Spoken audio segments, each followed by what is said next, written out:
И се заканували на Македонија епидемија од мали сипаници и колку е опасен засега изолираниот случај на морбили кај 13-месечното дете од Свети Николе. Докторите веќе подолго време алармираат дека опфатот на имунизација со МРП вакцината е многу мал и истиот не може долгорочно да обезбеди колективен имунитет од оваа многу заразна инфекција.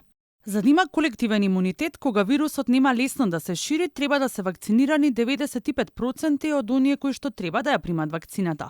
Процентот на вакцинација во Свети Николе е голем, па не се очекува ширење на инфекцијата. Вели во разговор за Алфа професор доктор Катерина Ставрик. Сепак, од година во година, процентот на вакцинирани деца на возраст од 12 до 23 месеци опаѓа. Според податоците на Институтот за јавно здравје, во 2021 година само 70% од децата на таа возраст ја примиле првата доза од МРП вакцината.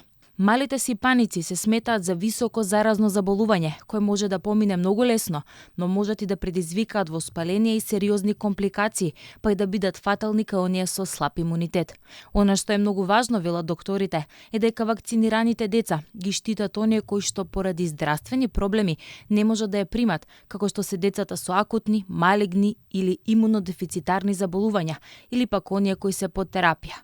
Овие деца се под голем ризик, велат тие. Македонија во 2019 година се соочи со епидемија од мали сипаници, во која 4 деца починаа како резултат на компликации. И тогаш, како и сега, опфатот на вакцинација беше околу 70%.